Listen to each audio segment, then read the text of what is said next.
In our Torah reading cycle, we are in the book of Genesis, and this is called Parshat Vayera, where we find ourselves. And this story is one of the highlights of the stories that unfold in this parsha is when Abraham argues with God to save innocent human beings in Sodom and Gomorrah. This has become a bedrock, a foundation of our tradition of being an argumentative people when it is important for justice and for transforming what can be possible. And Abraham's a model for this in this Torah portion. Shortly after Abraham engages in this very persuasive argumentation with God and convinces God to spare more lives than was initially possible, the messengers who have come to visit Abraham go to the city of Sodom and Gomorrah, and they go and they want to warn Lot, they're one of Abraham's relatives, to be able to escape. And they do narrowly escape, and there's more negotiation about trying to prevent as much annihilation as possible. But in leaving, Lot's wife they're all told to flee quickly and to not turn back to look at the destruction. And Lot's wife turns back, and the Torah tells us that she becomes a pillar of salt. So salt symbolizes so much in the Jewish tradition. It can symbolize the sorrow of our tears. Salt can also symbolize an eternal covenant between God and us. Also, in terms of balancing the different midot, the different characteristics of God and how we balance that in our behavior in this world, salt is also associated with the midah, or the characteristic of din, meaning justice. And we're taught that we have to balance din, justice, on one side, with rachamim, with compassion on the other. So we have that symbolism there with salt in our tradition. Bringing salt and bread into a new home is a traditional housewarming gift. This extends beyond Jewish culture to other cultural traditions as well, but it represents the wish for abundance and flavor in a new household. And bread is sustenance par excellence in our tradition, but salt can also represent preservation, an ability to keep things for ourselves to eat, to think long term, right? And also to allow us to prosper in doing that. We also have salt water on Passover, again, hearkening back to what I said a few minutes ago about salt being linked to the tears that we shed in building the pyramids in Egypt and the suffering. Also, in terms of the temple in Jerusalem that once stood, the priests there would salt the sacrifices offered to the Divine One.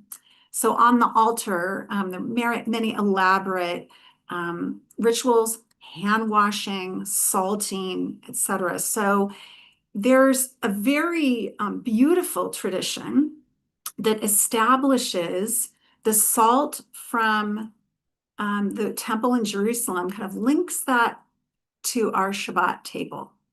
So we learn that our Shabbat table, the table that we set so beautifully on Friday night, with foods laden with abundance, prepared with love or purchased with love, all those things, and gathering people around that Shabbat table, that table is a substitute for the altar in the temple where we no longer offer animal sacrifices. And that our Shabbat table is a replacement for that. So how does salt figure in? The rabbis said, well, we have our challah, we have our traditional Sabbath bread on the table, and we're going to salt that bread a little bit in memory and in acknowledgement of the priests in the temple in Jerusalem who kept our tradition going for so long, and salt was an integral part of the priestly role. So we're going to keep that salt on the Shabbat table, and we're gonna salt that challah a little bit to link back to the priestly tradition. So another piece of that is closely associated with the salt is the idea of our ritually washing our hands before we say the blessing over the challah, before that salt is sprinkled and we eat it.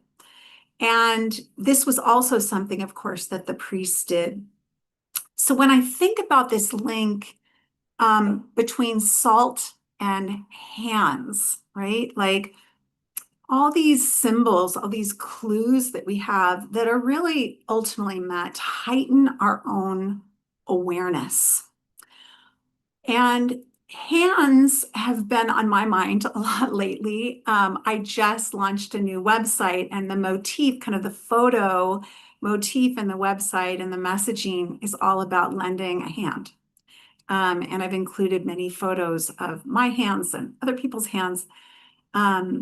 So hands are an extension of how we might work in the world, both physically and in a very embodied way, and also metaphorically, right? Even as our hands fail us, as they will at some point, or they are in this moment, there can still be a metaphor for how we act, how we reach out into the world.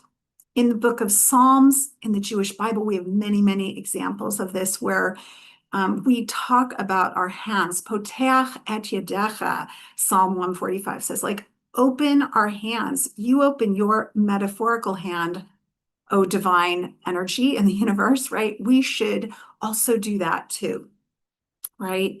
And also this idea of prospering the work of our hands is really a big part of the psalm. I'm especially thinking of Psalm 90.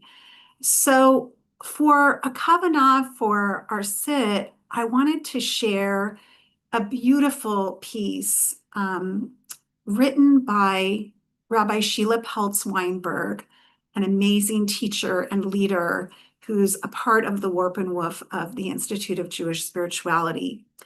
And this is a meditation. It's an opportunity for us to meditate on our hands today, to increase the awareness of these miraculous fingers, joints, how they do so many things for us, how they help us be and act in the world.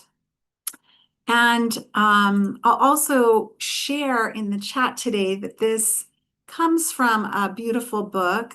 I don't have a source of it because it's not out on the web per se, but it comes from a beautiful book written by Sheila that is available for purchase through the Institute. And I put the link in the chat. The piece is called Meditation on the Hand Before Ritual Washing. So we're not going to ritually wash per se, unless you would like to, in this meditation, but I feel that it offers us so much imagery to slow our bodies down and to pay attention to this part of our being physically embodied today, to give gratitude for these hands. This was inspired by Joanna Macy. Rabbi tells us in her prelude here. Joanna Macy was a Buddhist scholar, an environmental activist, and an author known for her work on ecological and social crises. And she actually passed away in the Bay Area this summer. And Sheila actually wrote this meditation a number of years ago. But I wanted to offer it today to ground ourselves in this sit. A meditation on the hand before ritual washing. Take a few deep breaths and gaze upon your hands. Notice the shape, the color, the lines, the spots, and veins. Notice the luminous quality of the nails. Notice soft spots, the tender spots. Now take your left hand and explore your right hand. Feel the bones, the skin, rough or smooth.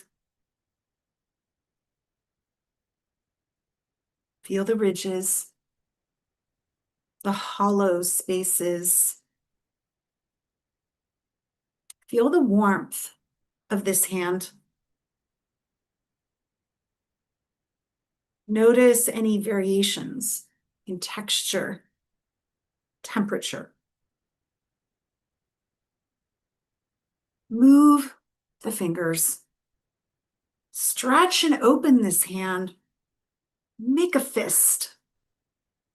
Feel the power in this hand. Contemplate the miracles of this hand. Think of the journey this hand has taken from infant to child and to adult, from youth to age, from innocence to competence, from vulnerability to vulnerability. How much this hand had to learn to hold, to feed, to draw, write, zip, button, to use a myriad of tools, to type, to cook, to fix, to caress, to soothe, to play music and create beauty.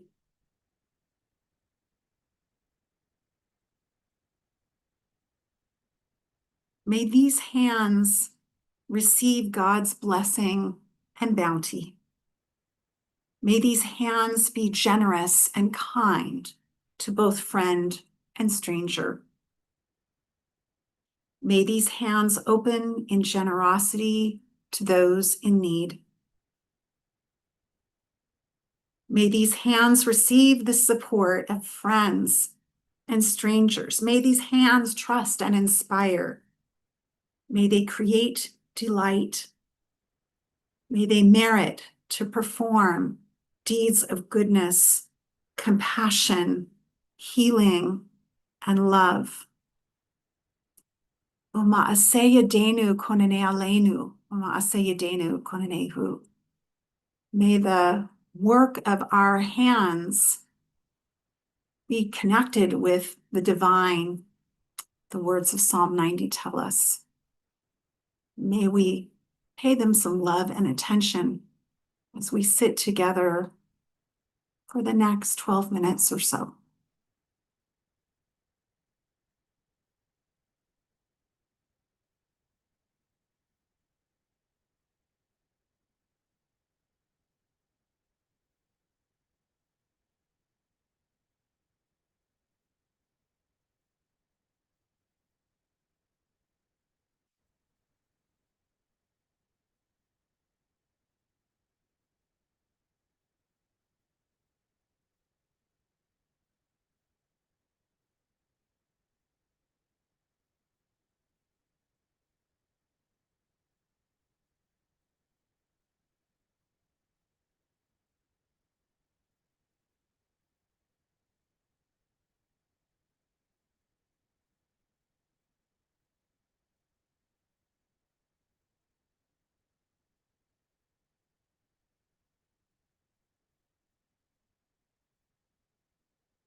May these hands receive divine blessings and bounty. May these hands be generous and kind to both friend and stranger.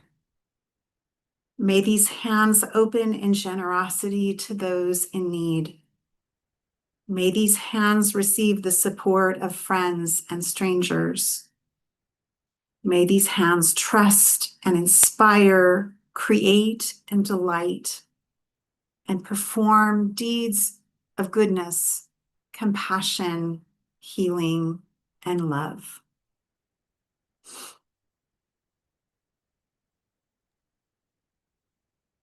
Thank you, Rabbi Leider. Such a beautiful practice. We'll pause for a moment. I would love to ask some questions and talk more about this practice, but we'll pause first to engage in the practice of reciting Kaddish with those who are mourning and remembering. This is a traditional way of honoring the memory of loved ones by leading Kaddish in community. If you are remembering someone today, you're welcome to add names into the chat. Today we are remembering Ann Plutzer, and additionally are remembering Reb Arthur Waskow. I don't know if Phyllis is here with us. Rabbi Phyllis Ocean Berman is a graduate of IJS's JMMTT program, and is dear to so many, both of them, in fact, dear to so many. So we uplift the memories of Anne and of Reb Arthur. You may wish to come off mute to join in together. And if it's your custom and you're able to rise in body or in spirit, or you might just choose a body posture of presence as we join together, saying Yitkadal, Yitkadash, Kadash, Sheme, Rabba, Madiba, Viamech, Ute, Unavianachal, Chaye, Beit Israel, Bisman Kariv, Amen. Me Rabba,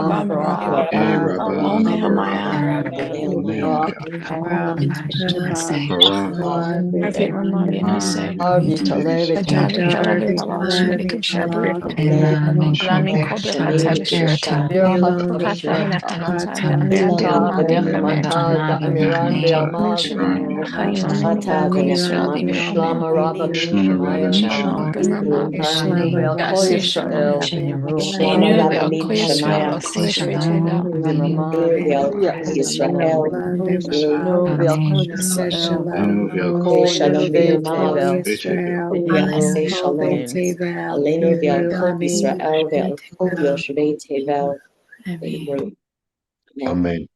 Amen.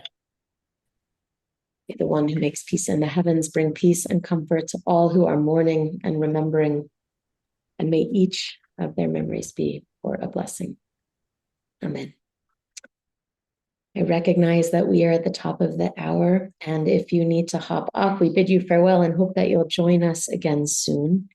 And for those who would like to remain, we invite your questions into the chat. I'll do my best to track the chat while also being in conversation with Rabbi Leider. Thank you for your teaching today. As a Kohenet, I was delighted by the appearance of salt so early in the game and of embodied practice of this simple awareness of our own bodies and of the way that we carry transmission of ritual, of tradition, of things that have served us and held us across time. I suppose what I'll put forward first, if you want to respond or muse on this in some way, is the direct connection, Kabbalistically speaking, between salt, which is of earth, and hands, which are of body. We know that body is correspondent to earth, that we are made of earth, that we move with earth, with season, with time, with holiday, with harvest. And I'm curious about how you understand and experience the connection between these things. You know, I'm picturing my 4-year-old granddaughter. We were out attempting to do a 5K race as a family, as extended family. And at one point she just kind of squatted down in the dirt and got her fingers like deep into the soil. I just was like reveling in this in this dirt. And it was just like the sweetest image. And the grapevines are unfolding behind her on the horizon in this area where we were. I don't know. To me, that's the image that came to mind is like, how do we bring those things into connection, our bodies and the Adama, the earth, into connection, um, to experience joy, like, and to not worry about getting dirty because we're going to get dirty, right? And um, yeah, and holding her hand afterwards and like feeling that earth, like kind of between our two hands. So Mm.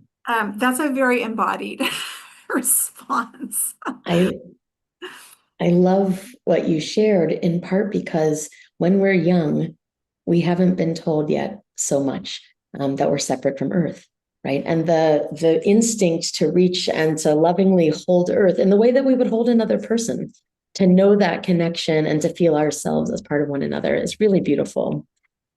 Susan asks in the chat, could you talk a little bit more about Lot's wife turning to salt? She commented, it's such a harsh action. Wondering what more you might say about that.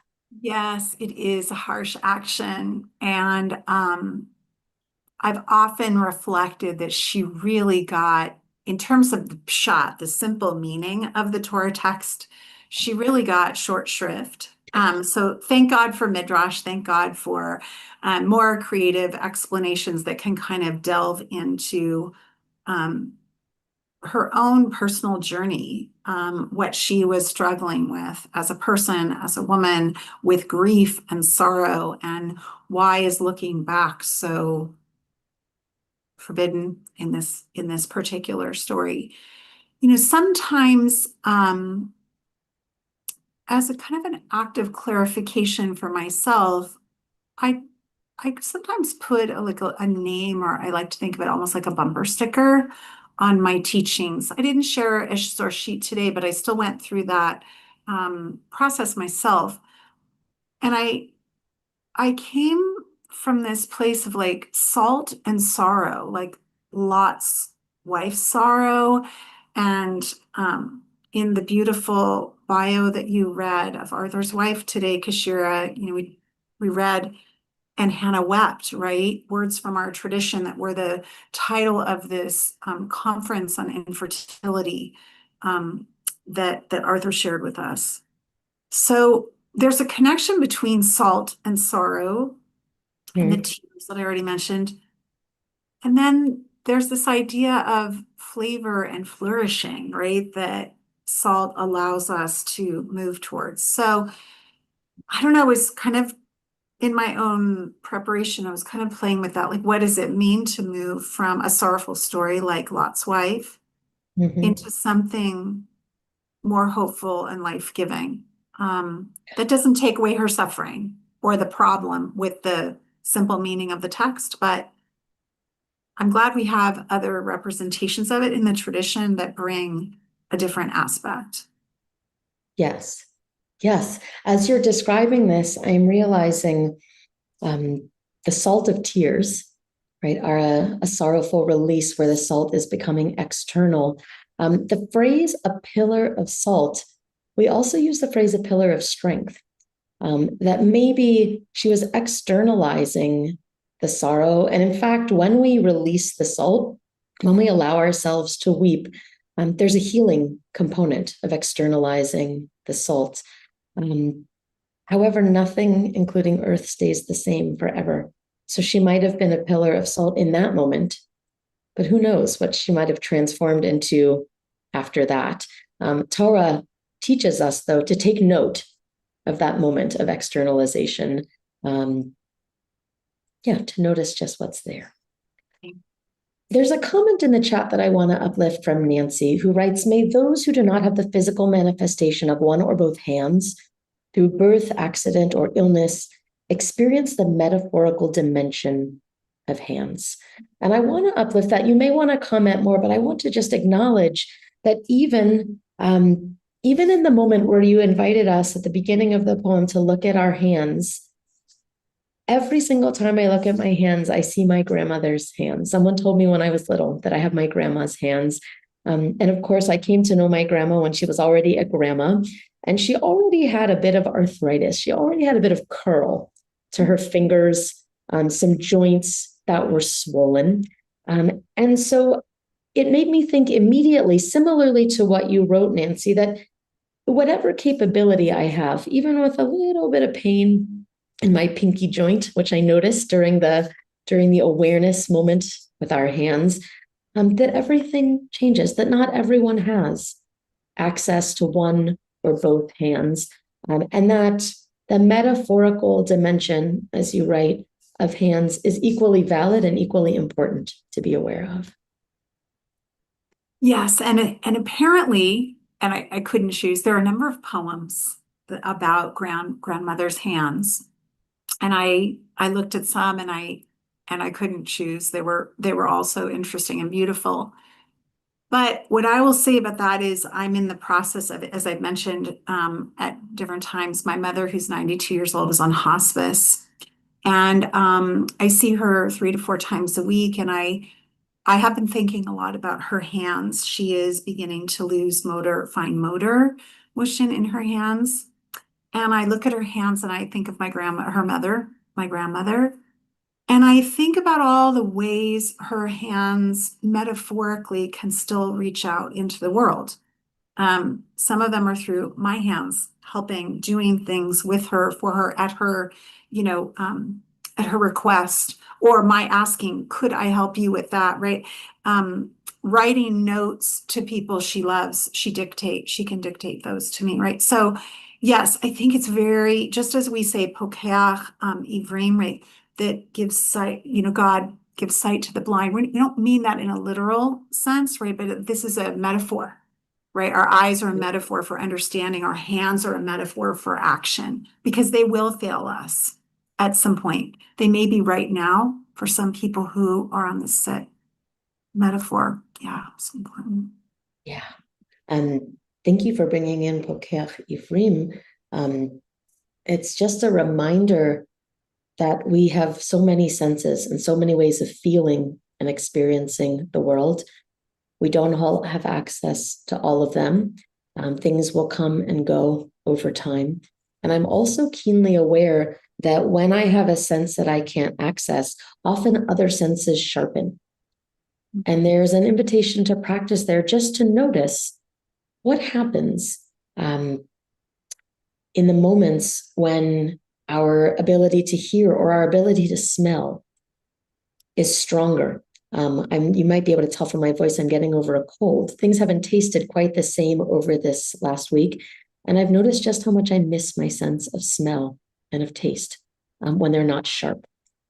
And so the invitation for me this past week has been, when I've woken up, that I'm alive, I'm getting better. Things are changing. They may not return to exactly what they were, but that I have the awareness of the ever-changing moment and of what's present.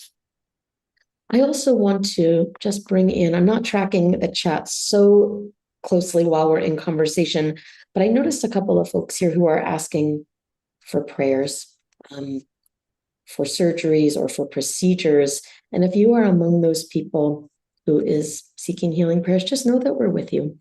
Just know that the dedication of this sit, of our presence, of our awareness of ourselves in these moments, that not every moment might be pleasant. We know that from our practice.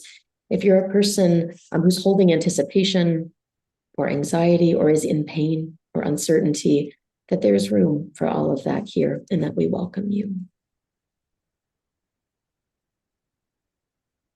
We have time for maybe one more. Oh, wait, here's a question. It just popped right in. Thanks, Meg. The question is, please clarify how salt is a symbol of our covenant. Speak a little bit more about that, Rabbi Leider.